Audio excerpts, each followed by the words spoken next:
Objektif video ialah meningkatkan dan memajukan diri dalam bidang yang diceburi, mencari pengalaman dan meningkatkan pengetahuan yang berguna dan meningkatkan prestasi dalam diri.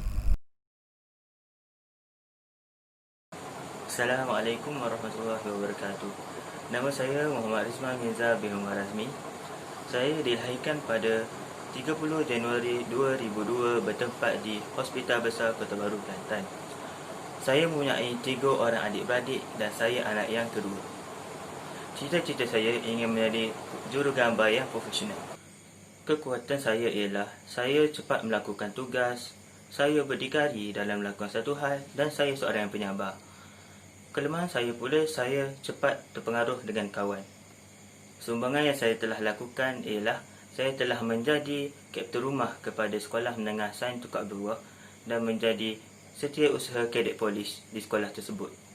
Pencapaian yang telah saya peroleh ialah mendapat 4.0 dalam CJ matrikulasi dan 4A dalam SPM.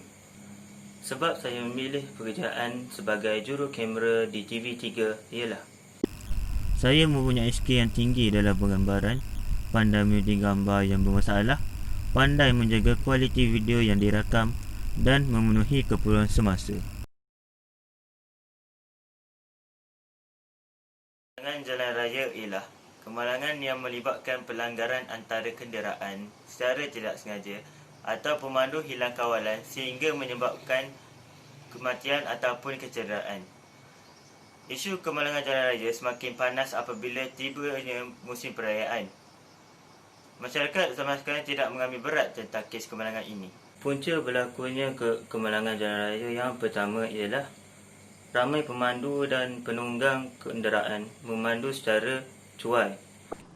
Hal ini kerana mereka memandu dengan laju dan tidak mengikuti peraturan jalan raya yang sepatutnya dipatuhi dengan betul.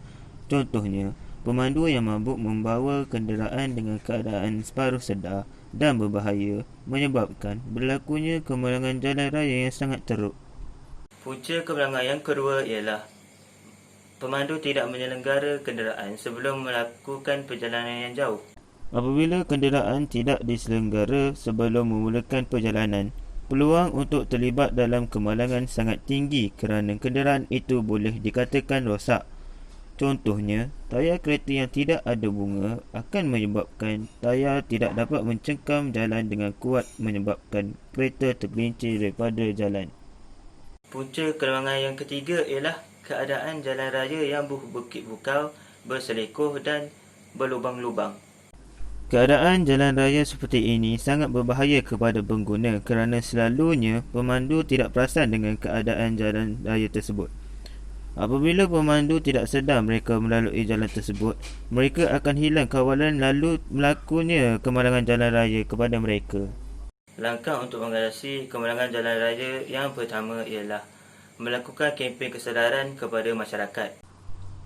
Kempen kesedaran dapat mendorong pemandu untuk lebih berhati-hati ketika di jalan raya.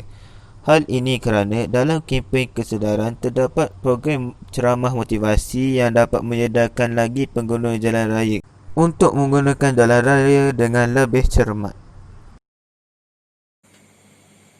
Langkah mengatasi yang kedua ialah menggalakkan penggunaan kenderaan awam.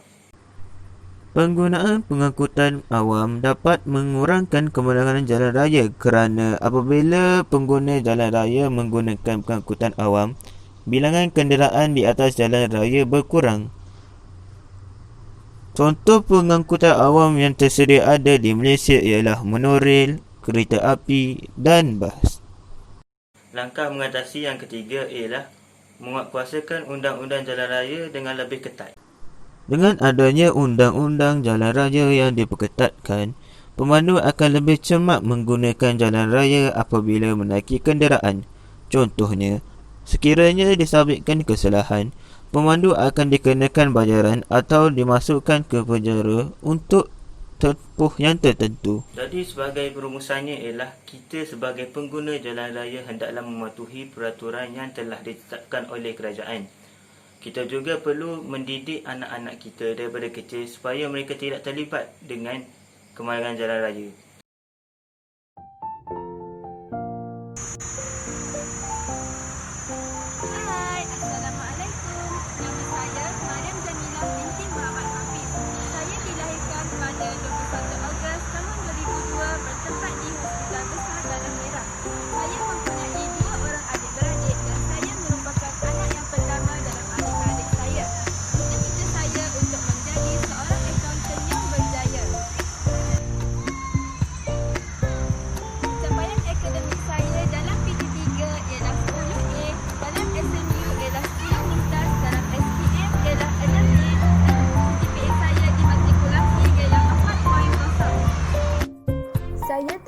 membuat permohonan ke Universiti Malaya atau dikenali sebagai UM dalam bidang perakaunan.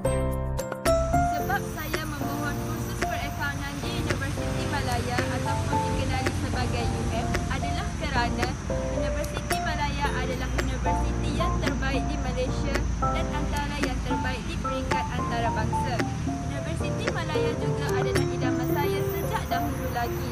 Saya juga sangat meminati kursus perakaunan dan ingin menceburi lebih mendalam lagi dalam dunia perakaunan. Saya juga telah mendapat keputusan A dalam SPM dan juga A+ semasa dimatrikulasi. Isu semasa yang saya akan kupaskan pada kali ini ialah kes budi yang semakin berleluasa di Malaysia. Kes budi ini menjadi perbualan hangat di media massa dan di media akhbar. Kes budi ini kebanyakannya melibatkan pelajar-pelajar sekolah dan remaja-remaja pada masa ini. Kes budi ini menyebabkan mangsa mengalami kecederaan mental dan fizikal, ada yang kekal, ada juga yang sementara. Faktor yang mendorong kepada kes budi ialah yang pertama, kurangnya perhatian daripada ibu bapa. Hal ini menyebabkan anak-anak mudah terpengaruh dengan gejala yang tidak sihat kerana tiada pengawasan daripada ibu bapa mereka. Yang kedua ialah kurang penghayatan agama. Hal ini juga menyebabkan anak-anak tidak pandai membezakan perkara yang baik dan perkara yang buruk. Yang ketiga ialah anak-anak remaja pada masa kini sering melihat video-video yang mempunyai aksi yang ganas di televisyen dan di internet menyebabkan mereka terjebak dan ingin melakukan aksi yang sama. Seterusnya, kita akan membincangkan tentang langkah-langkah untuk mencegah kes buli. Yang pertama, ibu bapa perlulah bertanggungjawab dan memberi perhatian yang sepenuhnya kepada anak-anak supaya anak-anak tidak terjebak dengan gejala yang tidak sihat seperti buli. Yang kedua ialah sebagai seorang pelajar, kita mestilah bergaul dengan rakan-rakan yang baik agar kita terpelihara daripada melakukan perkara yang tidak baik di sekolah seperti buli. Yang terakhir ialah kerajaan perlulah mengetatkan undang-undang dan mengenakan hukuman yang setimpal kepada pembuli agar masalah buli ini dapat dibendung dengan baik. Selain itu, kita juga perlulah mengetahui kesan-kesan buli terhadap mangsa. Mangsa akan mengalami masalah trauma yang teruk sehingga menyebabkan kemurungan. Seterusnya, mangsa juga akan mengalami masalah gangguan emosi seperti takut-takut sehingga ia tidak mampu lagi bergaul dengan orang lain. Malah ada yang lebih teruk lagi, mangsa berdendam terhadap pembuli itu dan berubah menjadi seorang pembuli juga. Di Ipoh Perak, seorang pelajar tingkatan 1 di sebuah sekolah agama di sini telah patah tulang rusuk kiri selepas dipercayai dipukul oleh beberapa pelajar senior pada awal pagi 16 November lalu. Dalam kejadian kira-kira jam 5.30 pagi, mangsa Muhammad Aiman Fahmi Norizal berumur 13 tahun mendakwa dia dikejutkan oleh seorang pelajar senior yang memintanya ke surau untuk solat berjemaah. Sebaik tiba di surau, dia mendakwa dipukul bertubi-tubi oleh sekumpulan pelajar senior. Dia juga mendakwa telah ditendang dan ditampar selain diseret oleh beberapa pelajar senior di surau tersebut. Hal ini berikutan seorang daripada mereka tidak berpuas hati kerana Muhammad Aiman enggan memberikan air kotak ketika diminta. Mereka telah memukulnya seorang demi seorang dan melepaskannya setengah jam kemudian. Beberapa pelajar senior itu turut mengungguk Muhammad Aiman supaya tidak melaporkan perkara itu kepada sesiapa termasuk guru, katanya ketika ditemui pihak media di rumahnya di Taman Seri Kinta. Bagaimanapun, kejadian itu terbongkar selepas Muhammad Aiman Fahmi dibawa kedua ibu bapanya ke klinik kesihatan Greentown untuk rawatan akibat sesak nafas. Kesimpulannya, kita mestilah menjadi insan yang baik budi pekertinya agar kita menjadi mukmin yang cemerlang di dunia dan juga di akhirat.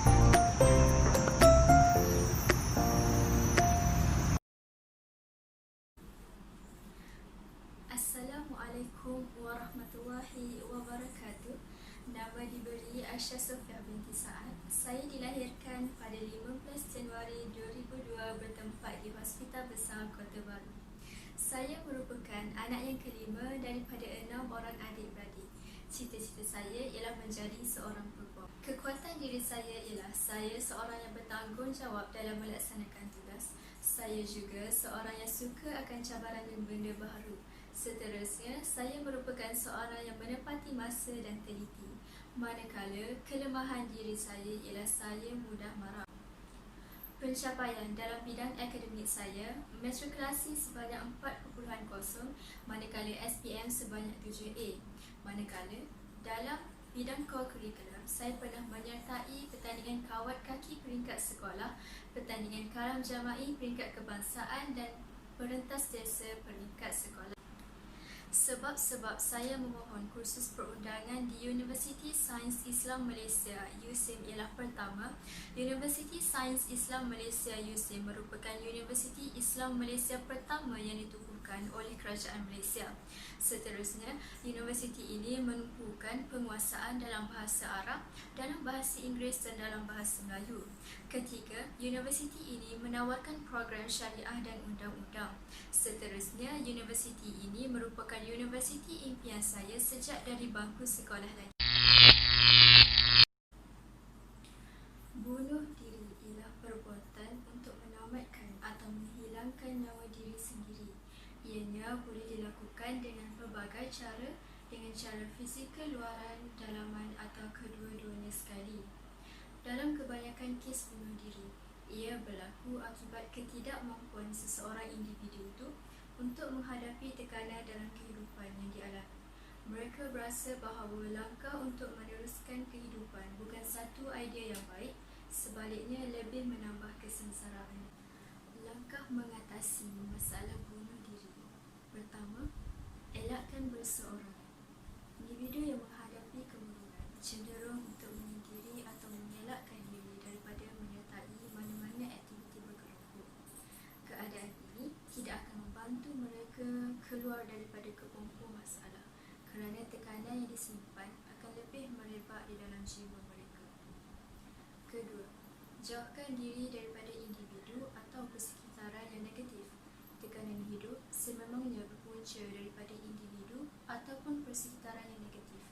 Sebagai contoh, remaja yang mempunyai latar belakang keluarga yang berpecah belah atau pengaruh rakan sebaya yang sentiasa melanggar disiplin mempunyai risiko yang lebih tinggi untuk terlibat dengan masalah ini. Akhir sekali, lakukan aktiviti yang menyeronokkan. Kenal pasti hobi serta minat anda dan jadikan ia sebagai salah satu cara untuk melegakan tekanan dalam diri yang ada. Melakukan aktiviti kegemaran anda dalam keadaan yang menyeronokkan akan memberi kepuasan dalam diri. Bercakap mengenai kadar bunuh diri, mengikut World Health Organization (WHO), lebih daripada 800,000 individu membunuh diri setiap tahun, atau kira-kira satu nyawa setiap 40 saat. Ia menjadi punca utama kematian di kalangan mereka yang berusia di antara 15 hingga 29 tahun. Lebih ramai lelaki yang membunuh diri berbanding wanita, tetapi lebih ramai wanita yang membuat cubaan untuk membunuh diri atau mencederakan diri. Baru-baru ini, seorang remaja berusia 16 tahun terjun dari tingkat 3 bangunan rumah kedai di Kuching selepas membuat undian untuk membunuh diri di Instagram. Pada Mei 2019, seorang gadis berusia 16 tahun di Padawan ditemui mati kerana dipercayai jatuh dari tingkat 3 bangunan lot kedai Batu Kawa. Mendiang sebelum itu melakukan satu undian di akaun Instagram beliau sebelum kematiannya dengan pertanyaan, "Really important, help me choose D or L." Berdasarkan penjelasan rakan karibnya, D dipercayai merujuk kepada death atau kematian, sementara L merujuk kepada live atau hidup. Hasil daripada undian itu menunjukkan 69% memilih D dan 31% memilih L. Bukan itu sahaja, sebelum kejadian tersebut, mendiang juga pernah menyiarkan status yang mempunyai unsur depresi di akaun Facebooknya. Sebagai rumusan, kita mestilah berganding bahu menangani masalah bunuh diri dalam kalangan rakyat Malaysia agar negara kita menjadi negara yang maju pada masa hadapan.